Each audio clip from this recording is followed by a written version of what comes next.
দর্শক, এই মুহূর্তে শাহজালাল আন্তর্জাতিক বিমানবন্দরে রয়েছেন আমাদের সহকর্মী হিরণ খান এবং রাকিব হোসেন। তারা আমাদের সাথে যুক্ত হয়েছেন। শুরুতে হিরণের কাছে জানতে চাই, হিরণ, কিছুক্ষণ আগে উপদেষ্টা এসেছিলেন, বিজিএম এর প্রতিনিধি দল এলো, সব মিলে ওখানকার পরিস্থিতি এখন কেমন দেখছেন?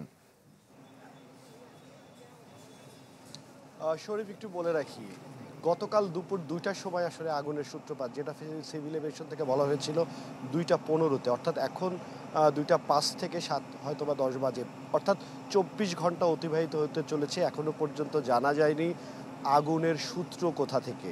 এই বিষয়টি নিয়ে প্রশ্ন ছিল, উপদেষ্টার কথা বলছিলেন, তিনি এসেছিলেন, সংবাদ সম্মেলন করছিলেন, তখন সাংবাদিকদের কাছে প্রশ্ন ছিল, স্পেসিফিক প্রশ্ন ছিল, ফায়ার সার্ভিস কেন ঢুকতে পারেনি, কিভাবে আগুনের সূত্রপাত, এবং ভিতরে ফায়ার সার্ভিসের ইউনিট থাকা অবস্থায়, সিভিল এভিয়েশনের ভিতরে এয়ারপোর্টে নিজস্ব ফায়ার ফাইটার থাকা অবস্থায় কিভাবে এত বড় আগুন।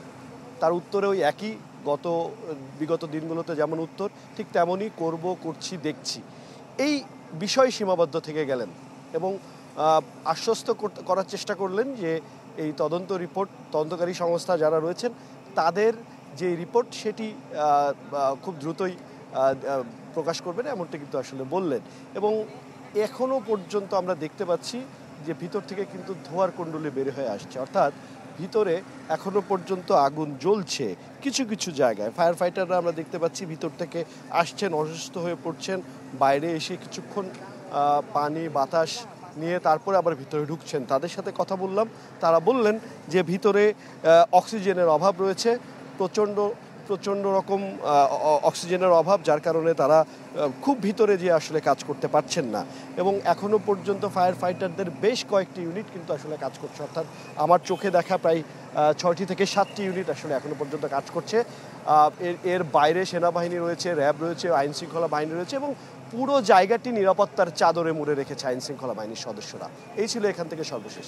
হিরণ, ধন্যবাদ আপনাকে। আমাদের সাথে আছে রাকিব হোসেন। রাকিব, এখন পর্যন্ত কি কিছুটা আন্দাজ করা গেছে কি পরিমাণ ক্ষয়ক্ষতি হলো, বা যারা আছে, ব্যবসায়ী যারা আছে, তাদের কি কোনো তালিকা করা গেছে?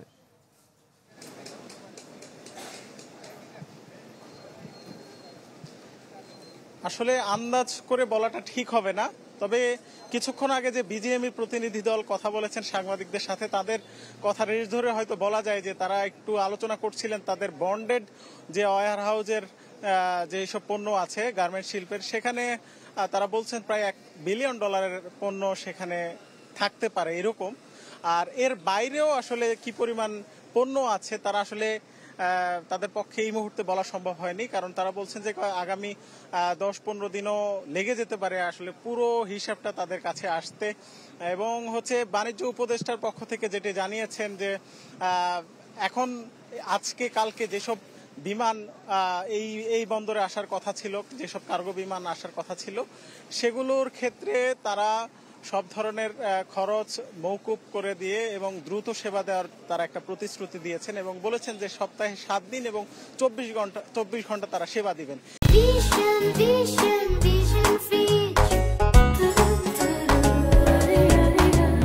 কিন্তু এই 24 ঘন্টার সেবাটা যদি সপ্তাহে 7 দিনের সেবাটা যদি এর আগে পেতেন, তাহলে হয়তো অনেক পণ্য গত শুক্রবার এবং শনিবার এই কার্গো ভিলেজ থেকে বের করা যেত এবং এখানে যারা ব্যবসায়ী আছেন তারা অনেকে ক্ষতির হাত থেকে হয়তো বেঁচে যেতেন।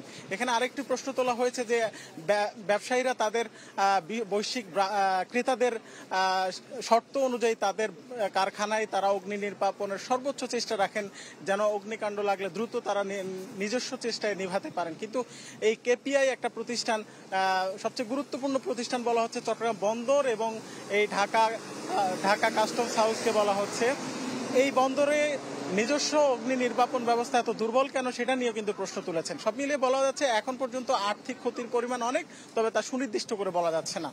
রাকিব, ধন্যবাদ আপনাকে। আমরা দেখতে পাচ্ছি আমাদের সাথে যুক্ত হয়েছেন সম্রাট হোসেন। সম্রাট, আপনার কাছে জানতে চাই, এই দুর্ঘটনার পর যে শিডিউল বিপর্যয় হলো, যাত্রীরা বেশ দুর্ভোগে ছিলেন, যাত্রীর বেশ চাপও ছিল, সবকিছু সামাল দেওয়ার জন্য কি পদক্ষেপ নেওয়া হয়েছে এখন পর্যন্ত?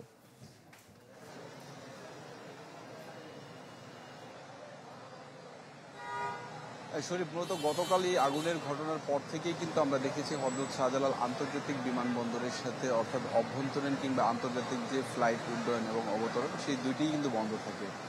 সেই সময়টি হচ্ছে 6 ঘন্টার মতো প্রায় এই বিমান চলাচল বন্ধ থাকে। এরপর কিন্তু রাত 9টার দিকেই বিমান চলাচল স্বাভাবিক করার চেষ্টা করা হয়। মধ্যপ্রাচ্যের একটি ফ্লাইট এই শাহজালাল আন্তর্জাতিক বিমানবন্দরে অবতরণ করে। এরপরেই কিন্তু আমরা দেখেছি রাত বাড়ার সাথে সাথে যেই বিভিন্ন গন্তব্যের যে ফ্লাইটগুলো ছিল অভ্যন্তরীণ কিংবা আন্তর্জাতিক রুটের, সেই যাত্রীরা কিন্তু তাদের যে ফ্লাইটের যে শিডিউল, সেই শিডিউলটিতে কিন্তু তারা এক ধরনের বিপর্যয়ের মধ্যে পড়ে। অর্থাৎ কয়েক ঘন্টা পর থেকে কিন্তু তারা সেই বিমান তাদের যে কাঙ্ক্ষিত গন্তব্য, তাদের যে বোর্ডিং কিংবা এরপর যেই ইমিগ্রেশন শেষ করে তারা তাদের যে বিমানটিতে ওঠে এবং তারা গন্তব্যের উদ্দেশ্যে রওনা দেয়। একটি বিষয় যদি আপনাকে জানিয়ে রাখি, গতকাল কিন্তু দক্ষিণ কোরিয়াগামী একটি বিমান ছিল। গতকালকে দক্ষিণ কোরিয়াগামী যে বিমানটি ছিল, সেই বিমানটিতে কিন্তু বেশ কিছু প্রবাসী বাংলাদেশি ছিল, যারা আজকে সকাল অর্থাৎ 10টার দিকে আমরা এখানে এসে কথা বলেছি। তারা সেই বিমানের আবার পুনর্শিডিউল পেয়ে কিন্তু তারা সেখানে যাওয়ার চেষ্টা করছেন, তাদের গন্তব্যে পৌঁছানোর চেষ্টা করছেন। তারা যেটি বলছেন যে এই দীর্ঘ সময়ের যে ভোগান্তিতে পড়েছেন, তারা দেশের বিভিন্ন অঞ্চল থেকে তারা এখানে এসেছেন। বিমানবন্দর কর্তৃপক্ষের সাথে আমরা কথা বলার চেষ্টা করেছিলাম। এখানে দায়িত্বরত যারা আছেন তারা কিন্তু আসলে যেটি বলছেন, দ্রুততম সময়ের মধ্যে যে এই শিডিউল বিপর্যয়, সেই শিডিউল বিপর্যয় তারা কাটানোর চেষ্টা করছেন। এছাড়া বিভিন্ন গন্তব্যের ফ্লাইটগুলো কিন্তু কয়েক ঘন্টা দেরিতে কিন্তু সেই ফ্লাইটগুলো উড্ডয়ন করছে। তো সব মিলিয়ে বলা চলে এই ফ্লাইট শিডিউলের যে জটিলতা, সেটি কাটানোর জন্য হযরত শাহজালাল আন্তর্জাতিক বিমানবন্দর কর্তৃপক্ষ চেষ্টা করছে। সম্রাট, ধন্যবাদ আপনাকে। দর্শক, শাহজালাল আন্তর্জাতিক বিমানবন্দর থেকে আমাদের সহকর্মীরা যোগ দিয়েছিলেন এবং এখন সেখানকার কি পরিস্থিতি সেটি জানাচ্ছিলেন আপনাদের।